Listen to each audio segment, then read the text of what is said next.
Hola Sergio, ¿cómo estás? ¿Cómo anda eso tanto tiempo? ¿Qué tal, Gabriel? Bien, ¿y vos, che? ¿Cómo la pasaste? Bien, bien, gracias a Dios, bien, todo bien, por suerte. Bueno, de Así que vuelta bueno, acá. otra vez, sí, de vuelta aquí. Nos encontramos otra vez para continuar en este momento, con la parte de radiofrecuencia y microondas.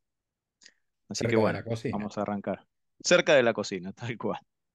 Bueno, vamos a arrancar con radiofrecuencia y microondas, como dijimos recién. Vamos a ver primero un aspecto técnico de qué significa, los riesgos asociados que tienen, las acciones preventivas que podemos tomar tanto de salud como de seguridad y los riesgos tanto de salud como de seguridad. Y vamos a cerrar con el marco regulatorio, cómo aplica en el 351 y cómo en el 295. Así que bueno, arrancamos un poco con la parte técnica de qué significa radiofrecuencia y microondas. Em, Acá estamos viendo, por ejemplo, un espectro de señal de RF, como se le dice normalmente, y podemos decir que tanto la radiofrecuencia como la energía electromagnética y las microondas son utilizadas por todo tipo de industrias. Hoy lo podemos encontrar en aplicaciones no solo de telefonía, sino en diversas aplicaciones en medicina, en controles por monitoreo. eh, Estas frecuencias suelen ir desde frecuencias muy bajas, desde los 3 Hz hasta los 300 GHz, sobre todo cuando estamos trabajando en enlaces de microondas. Eh, y gran parte de este espectro está en disputa permanentemente porque el avance de la tecnología va poniendo en jaque los anchos de banda de la frecuencia. ¿Qué serían los anchos de banda de la frecuencia? La porción de esa banda de frecuencia que necesita, por ejemplo, para transmitirse en 5G, en 4G, o por ejemplo, también un ancho de banda muy disputado que es el del espectro de la televisión, ¿sí? A diferencia de que ahí tenemos dos modalidades: la que va vía por un cable coaxil que llega a nuestra casa por un servicio de radio y televisión de cable tradicional, o los sistemas de transmisión por aire digitales que hoy se están usando, y si no también, ya a muchísima más alta frecuencia, los sistemas de transmisión satelital, como puede ser, por ejemplo, DirecTV. Entonces, todo ese espectro de frecuencia se asigna para que cada uno transmita dentro de esas bandas a una determinada potencia. Y los organismos de control lo que hacen es verificar que cada una de esas plantas transmisoras o sistemas de telefonía o de radiocontrol o de radioaficionado estén dentro de la frecuencia que le corresponde, primero para no interferir en cada una de ellas y que se pueda garantizar la calidad del servicio en cada una de ellas. Y segundo, porque ante un incumplimiento por distorsiones de la frecuencia de portadora principal, las armónicas que se desprenden, que son las frecuencias no deseadas, en muchas ocasiones se suman con las otras potencias, a veces se restan, pero cuando se suman pueden llegar a tapar la otra frecuencia de portadora contigua y generar interferencias. Imagínense una interferencia de este estilo en una transmisión de un enlace de microondas donde, por ejemplo, hay una transacción bancaria. Se podría llegar a caer la transacción bancaria debido a este tipo de interferencias. Ese ancho de banda está conformado en 8 paquetes de radiofrecuencia, ¿sí? Que arrancan de los 3 a 300 kHz y así van subiendo, donde podemos apreciar que, por ejemplo, entre 300 y 3000 kHz o 3 MHz tenemos el paquete de AM, ¿sí? Después nos encontramos con un paquete de onda corta que todavía se siguen usando como radioaficionados, sobre todo en los lugares de cordillera, ¿sí? Donde muchas veces no hay celdas de telefonía celular, entonces se sigue usando todavía la onda corta. Eh, Entre los 3 y los 300 MHz tenemos toda la parte de frecuencias de modulada de FM y TV analógica, y así vamos subiendo en frecuencia y encontramos los distintos paquetes de ancho de banda, ¿sí? Por ejemplo, ahí podemos ver en 1.5 GHz o en 1500 MHz la frecuencia disponible para 5G. ¿sí? Eh, y después encontramos toda la parte de transmisiones satelitales, ¿sí?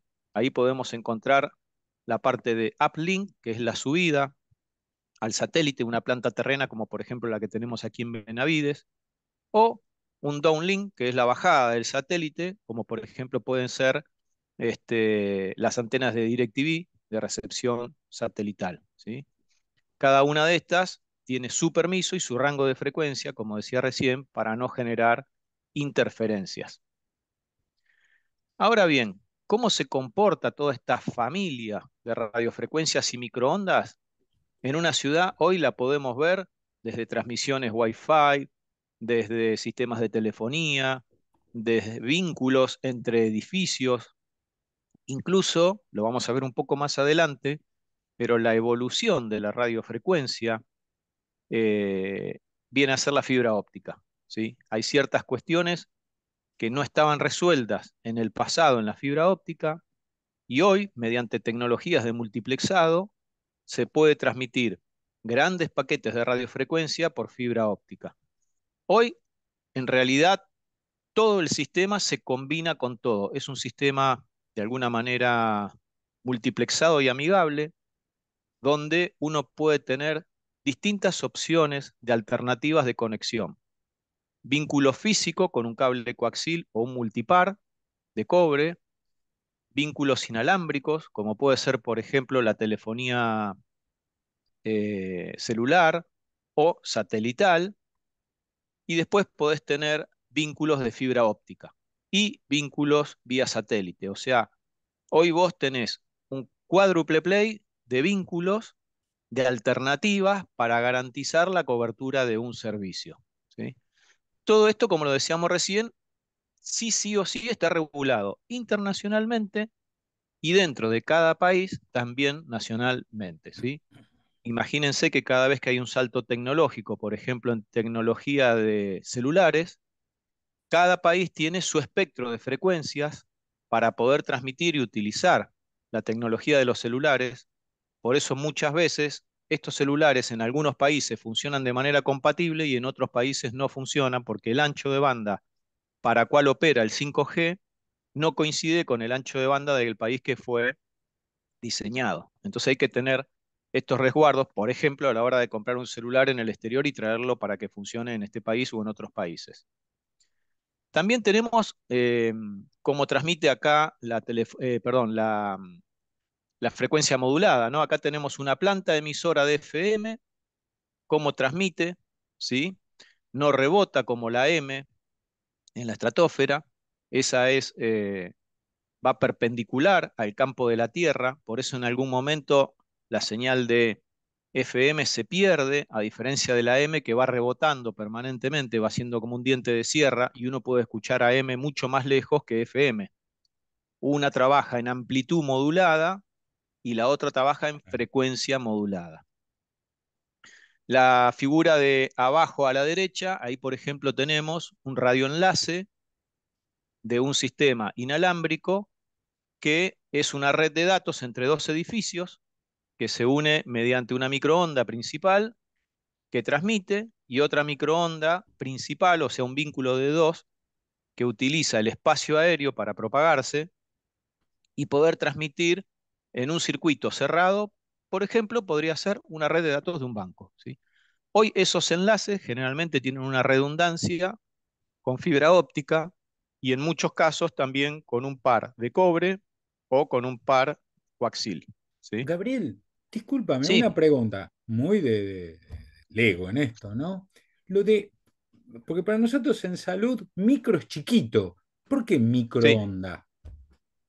Justamente el efecto de la microonda se debe a que uno va achicando en frecuencia y lo podemos ver en este efecto, ¿no? Que se va haciendo una señal sinusoide roja con una determinada amplitud y ciclo, ¿sí? El ciclo es donde se repite cada una de esas señales sinusoide y a medida que yo voy modificando la frecuencia, se va transformando en una microonda, o sea, en una onda más pequeña en cuanto a frecuencia y es elevado en el valor de potencia. ¿Te acordás que en la clase anterior habíamos hablado de que ya era difícil manejar las unidades de potencia o los valores de frecuencia con precisión, entonces utilizábamos valores de potencia para poder sumar y restar. Entonces, ¿qué pasa? La microonda empieza a aumentar su frecuencia, transmite en frecuencia más alta, y eso tiene ventajas y desventajas. A medida que uno transmite en frecuencias más altas, te aseguras de tener menos interferencias, pero se vuelve más vulnerable a las condiciones ambientales, a la lluvia, a las tormentas, al granizo.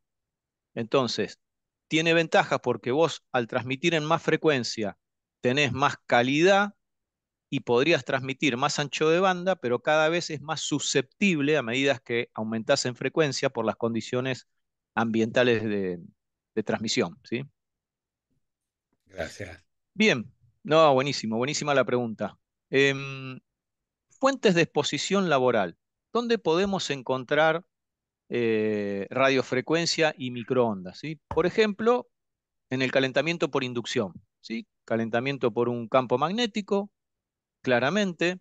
Esta es una de las más clásicas que uno ya conoce y tiene visto por medio de un conductor al cual se le hace pasar una corriente, y eso genera un calentamiento, ¿sí? Por eso se llama calentamiento por inducción. Luego tenemos calentamiento dieléctrico, ¿sí? Donde aquí las características está basada en las frecuencias en que vamos a transmitir para producir ese calentamiento dieléctrico, ¿sí? En general, ese calentamiento dieléctrico eh, suele moverse en una gama de frecuencia que va entre los 3 y los 50 MHz o entre los 3 y los 60 MHz. Por ejemplo, ahí tenemos, no sé, entre los 3 y los 56, entre los 27 y los 12 y entre los 40 y 68 MHz. ¿Sí? Hay distintos procesos que utilizan esas gamas de frecuencia. Por ejemplo, hace un poco tiempo estuve en una fábrica de cubiertas de aquí de la provincia de Buenos Aires, muy conocida, donde utilizan este sistema de calentamiento para hacer el encolado de las capas de tela de las cubiertas. Entonces, le pasan un adhesivo, lo someten con una especie de plancha a una frecuencia, ese adhesivo se activa y cuando pegan la otra tela de la cubierta, automáticamente se adhiere, ¿sí? Y así van pegando las 6, 7 u 8 capas de telas para conformar el tipo de cubierta que se esté armando. Sistemas de comunicación. Bueno, el ejemplo que dábamos recién, trabajadores que están en el área de las telecomunicaciones lo conocen muy bien. En todo el espectro radioeléctrico, aquí tenemos multiplexado de frecuencias, que son trabajo en múltiples frecuencias, o a veces en una sola frecuencia, como puede ser una FM, no sé, FM 100, Aspen 102.3, trabajan en esa frecuencia enclavada. Ahora, cuando vos tenés que transmitir varias frecuencias, como en un canal de cable, que te permite sintonizar en un televisor muchos canales, bueno, ahí lo que estás haciendo es un multiplexado de frecuencias, ¿sí? Lo que se conoce comúnmente como broadcast. Se transmite en todo el ancho de banda. Em, Exposición médica. También encontramos en diversas aplicaciones, el doc ahora después lo va a charlar un poquito más adelante, no sé, tratamientos de radiofrecuencia para recuperación de trastornos musculoesqueléticos, por ejemplo, no sé, campos magnéticos, como habíamos visto la vez pasada, en el caso de una resonancia. eh, Teléfonos móviles, este es el gran salto tecnológico que están pidiendo pista eh, las últimas evoluciones de radiofrecuencia, ¿sí? Si bien estamos hablando de muy poca potencia, esto está relacionado a las horas que uno pasa con las herramientas, ¿sí? Con el teléfono como herramienta. A veces pasa muchas horas laborales y después lo utiliza como ocio. Pero en concreto es que estamos hablando de una muy baja potencia, a veces en tecnología analógica o digital, según donde estemos trabajando. eh, y muchas de estas exposiciones que uno tiene pueden estar sometidas a algunas partes puntuales del cuerpo, ¿sí? Por ejemplo, en la cabeza. Ahí podemos alojar, cuando tenemos el teléfono cerca, si lo podemos evitar y utilizar un manos libres o un Bluetooth, siempre va a ser mucho mejor. Cuando vemos las normas y las directrices, nos encontramos con dos grandes familias de organismos, ¿sí? Uno de esos organismos es el IRPA, el Instituto Nacional para la Protección contra las Radiaciones, y el otro es la IEEE, que es el Instituto de Ingenieros Eléctricos y Electrónicos. Estas dos entidades rigen los valores umbrales y límites, ¿sí? A los cuales uno puede estar expuesto. La realidad es que tanto uno como el otro tienen índices parecidos, los vamos a ver aquí en esta tabla, y la verdad que están muy por demás para proteger el efecto de la radiación que puede calcular, que le puede irradiar a una persona, ¿sí? Unos tienen más focos dentro de la gama, por ejemplo, de telefonía celular, como es la IEEE, y otros tienen más focos puesto por ahí en la radio y televisión de FM. Pero en general, todos usan las mismas escalas de voltaje por metro o de amper por metro en la columna izquierda, o de densidad de potencia, que sería watt, en la columna de la derecha. Los límites operativos están enmarcados en nuestro marco regulatorio, tal cual como lo establece el 351, ¿sí? En el artículo 63, las exposiciones laborales máximas a microondas en la gama de frecuencias comprendidas entre 100 MHz y 100 GHz es la siguiente. Para niveles de densidad máxima de flujo de energía que no superen los 10 miliwatts por centímetro cuadrado. El tiempo total de exposición se limitará a 8 horas por día, de una exposición constante y continua sin interrupción, ¿sí? Para niveles de densidad media de flujo de energía a partir de los 10 miliwatts por centímetro cuadrado, pero sin superar los 25 miliwatts por centímetro cuadrado, el tiempo de exposición se limitará a un máximo de 10 minutos en cada periodo de 60 minutos, de una jornada de 8 horas, ¿sí? Acá tenemos que segmentar la parte del tiempo de exposición. Siempre esto que venimos hablando es exposición en relación de la potencia. A medida que aumentamos la potencia, inversamente proporcional, disminuimos el tiempo de exposición, ¿sí? Y por último, para niveles de densidad media de flujo de energía superiores a 25 miliwatts por centímetro cuadrado, no es permitida la exposición. ¿Cómo hacemos el control de esta exposición? Y es complejo porque generalmente suelen ser medidas administrativas, como las que estábamos viendo recién, ya que no existe un elemento de protección personal que es la última barrera de protección para poder limitar la exposición a las radiofrecuencias. Entonces, en general, como límites de exposición, siempre vamos a encontrar medidas administrativas dentro de los marcos regulatorios o dentro de las organizaciones de trabajo, procedimientos de trabajo seguro o análisis de tarea segura, como más se encuentren, ¿sí? Bueno, pasamos a la parte de efectos biológicos por parte del doc. Bueno, gracias, Gabriel. Esto va a ser breve. Enunciando. Con respecto a las radiaciones no ionizantes bajas en extremo, lo que podemos decir que hubo más de mito conspiranoico que de evidencia científica. Pero esto tiene una historia, una evolución en el tiempo, en el cual se pretendían explicar distintas cuestiones signos sintomáticas en personas presuntamente expuestas que yo, a campos eléctricos de este tipo que pueden tener ondas con una longitud hasta a veces de miles de kilómetros cuando son de la Tierra misma, ¿sí?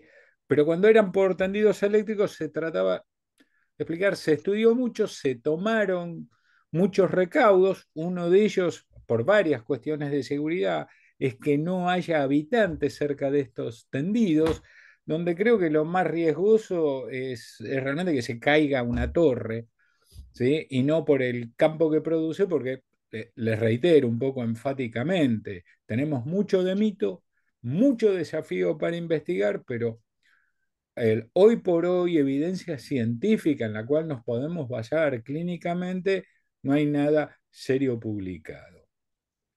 Cuando hablamos de radiofrecuencia, y acá es como que hago un pack con microondas, ¿sabes, Gabriel, que para nosotros en salud lo de microondas me gustó? Porque yo te dije, chiquito, si lo tuviésemos que decir con nuestra terminología técnica y antigua, hubiésemos dicho taquiondas, ¿sí? Porque el aumento de frecuencia para nosotros es taqui, ¿sí? Y el Claro, bajarlo es brady, ¿sí? Por eso claro, estaba. exactamente. Pero bueno, Desde lo ya, biológico, ¿no? ya aprendimos que, bueno, micro no es nada más que microscópico también.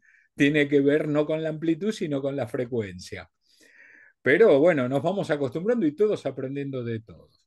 Volviendo, radiofrecuencia y microondas sobre la salud como efecto biológico, nos tenemos que ubicar y decir calor. ¿Sí? ¿Por qué? Y porque básicamente estas radiaciones no ionizantes, al incidir sobre medios biológicos, estos, los tejidos, los órganos, absorben parte de la radiación y la transforman en calor. Y a partir de ahí podemos entender, de acuerdo a qué zona, a qué órgano, a qué tejido esté sometido a esa dosis y por ese tiempo, lo que podemos llegar a esperar. Pero básicamente son los efectos que ya hablamos en anterioridad de calor. Con respecto a, a las microondas, vamos a hacer dos comentarios como para que no nos alarmemos, pero que tengamos cuidado cuando lo detectamos, sobre todo para personal expuesto. Hay descripciones publicadas de que hubo aumento en las cifras de hemoglobina. La hemoglobina es la caja del camioncito que todos conocemos como glóbulo rojo. Bueno, la hemoglobina es la caja, el volquete de ese camioncito, el glóbulo rojo, donde el hierro que está ahí transporta el oxígeno. ¿Sí? Esa es la hemoglobina. ¿Qué se detecta? Que hay aumentos de hemoglobina y también modificaciones entre los glóbulos blancos. ¿Sí? Es fácil, glóbulos blancos. Nosotros siempre le ponemos palabras difíciles, leucocitaria. ¿Sí? Entonces, ¿qué sucede? En un examen médico periódico, en el hemograma, podría encontrar alguna variación en esto que podría tener que ver con una enfermedad o con una exposición a microondas en forma sostenida, volvemos siempre a lo mismo, dosis y tiempo de exposición. La primer forma de corroborarlo, bueno, molestar nuevamente al trabajador después de un tiempo prudencial mínimo, no diría no más de un mes, apartado de la presunta fuente que estaría generando esta alteración real, pero de causa teórica hasta ese momento, lo aparto, le vuelvo a hacer un hemograma, es el más viejo análisis de sangre que se hace y veo cómo se comportó la hemoglobina y cómo está la fórmula de glóbulos blancos. Si esto disminuyó, bueno, estaría dentro de esa dispersión de individuos que sometidos a una intensidad temporal o de dosis a estas radiaciones no ionizantes podrían haber explicado esta alteración. ¿Sí? Si luego se normaliza, luego de un breve tiempo, era eso. Si no se normaliza, busquemos por otro lado, porque nos puede estar hablando de enfermedades que merecen ser estudiadas. ¿Sí?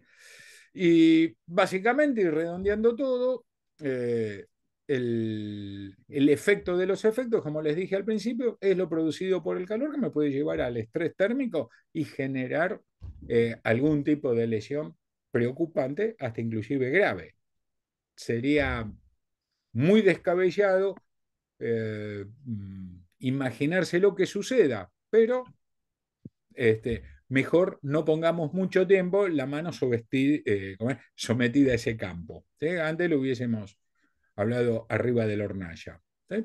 Bueno, Bien. creo que sobre los efectos biológicos en general de estas radiaciones no ionizantes, suficiente. Todo lo demás fue dicho y sigamos aprendiendo de lo que comparte con nosotros Gabriel, ¿no? Que creo que es lo interesante. Ah, pero ahora viene la otra parte, la buena, las aplicaciones médicas. Básicamente, volvemos al calor. ¿Para qué utilizamos médicamente esto? Y lo utilizamos porque aprovechamos el poder calorigénico concentrado y dirigido por o para algo. En difícil, en términos médicos lo llamamos la diatermia. Provocamos calor intencionalmente para algo. Equipos unipolares de radiofrecuencia usan un electrodo, ¿sí?, de retorno con mucha mayor superficie que el electrodo de tratamiento, ¿sí? Ahí se va generando la circulación y eso es lo que va produciendo el calor con todos los mecanismos que ya en otras oportunidades hablamos. Cuando el equipo de radiofrecuencia médico es de tipo bipolar, es que aplicamos ambos electrodos en la zona de tratamiento, por lo que el calor y la energía eléctrica están localizados en un pequeño volumen de tejidos que constituyen ese órgano. Esto, ¿dónde lo vemos más? En la kinesiología, en la fisioterapia, ¿sí?, que es la aplicación de calor, en general en trastornos musculoesqueléticos, más musculares que esqueléticos.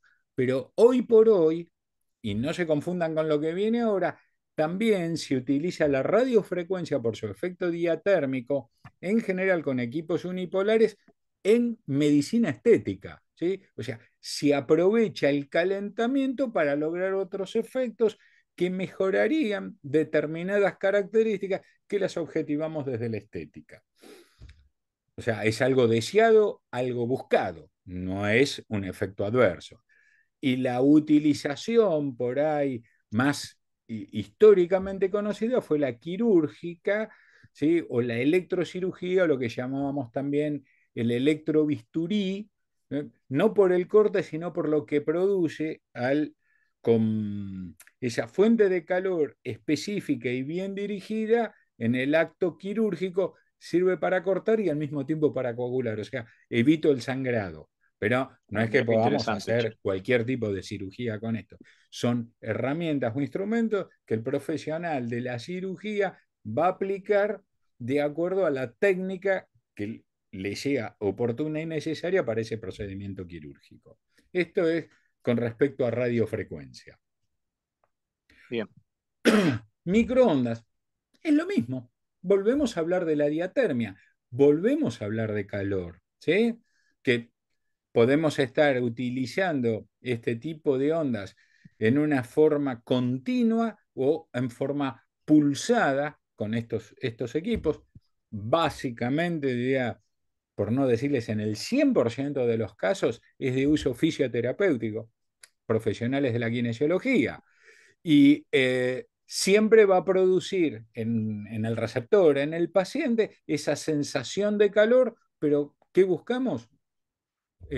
Los mismos resultados. Y me dicen qué es más agradable. Y depende de la sensibilidad del paciente.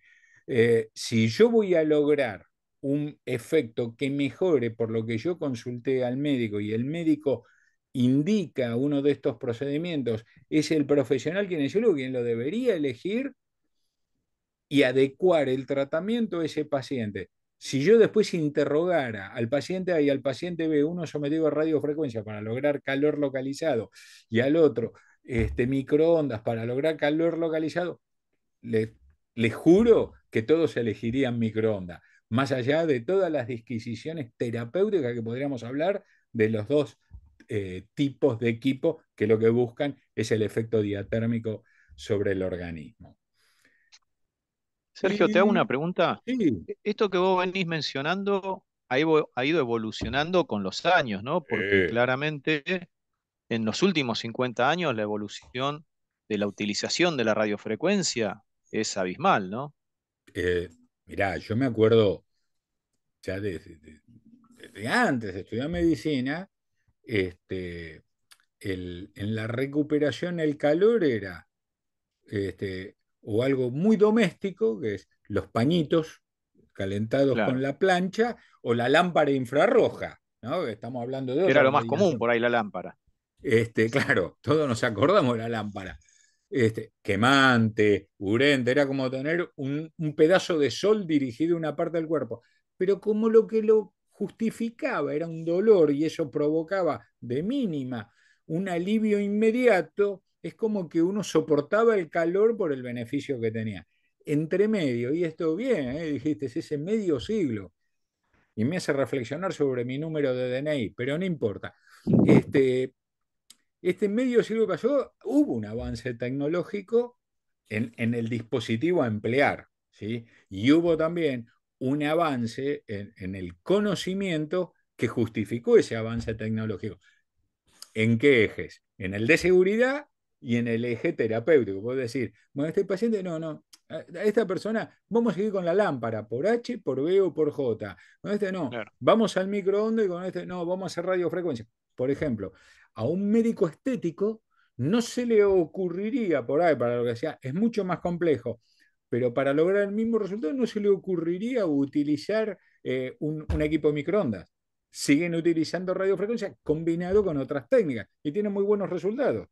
¿Por qué? Porque claro, necesitan un calor de intensidad rápido, controlable e inmediato. Los equipos microondas como que el calor lo van produciendo más lentamente.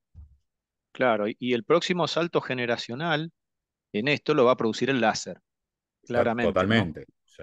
Que lo vamos a ver en el próximo video, pero el otro salto, gran salto generacional, ahí te diría de los últimos 20 años para acá, el láser, ¿no? Y ahí Como es donde herramienta. todos los que tenemos este tipo de responsabilidades vamos a tener que cuidar también mucho más a los trabajadores, ¿sí? De salud Claro, o no, claro, claro, claro. porque como ya sabemos, ¿no? La curiosidad mata al gato y ahí es donde podemos estar haciendo macanitas. Bueno, por último, vamos a ver lo que está establecido dentro de la 295, ¿sí? Los valores límites de referencia de radiación a radiofrecuencias y microondas, que están dentro del espectro de los 30 kHz a los 300 GHz. ¿Cuáles son los valores límites a los que los individuos pueden estar en contacto? Siempre tengan en cuenta aquí, que lo hablamos en varias oportunidades con el doc, es también eh, cuidado para aquellas personas que tengan eh, algún desfibrilador o algún asistidor cardiológico, por definirlo de alguna manera, cuando se someten a radiofrecuencia, ¿sí?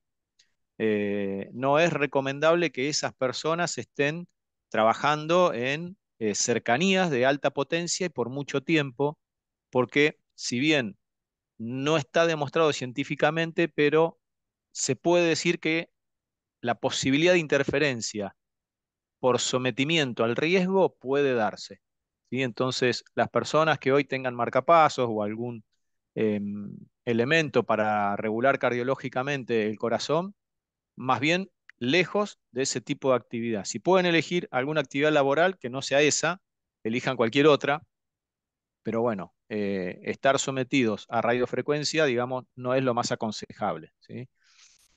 Bueno, en esta filmina lo que hicimos fue agregar el marco normativo del 295 con los límites de exposición, como mencionaba recién, los valores umbrales, muy parecidos a los que vimos en las tablas anteriores de la IEEE.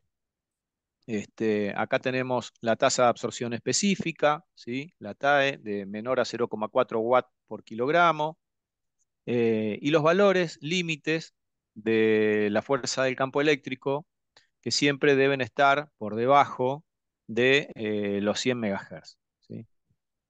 Por último, y para ir concluyendo, la tabla relacionadas con campos electromagnéticos A y campos electromagnéticos B, con sus corrientes máximas y sus valores, según el ancho de banda, o sea, desde y hasta qué frecuencia, eso se denomina ancho de banda, con los límites de exposición y los tiempos de exposición expresados en minutos, tal cual están reflejados en la 295.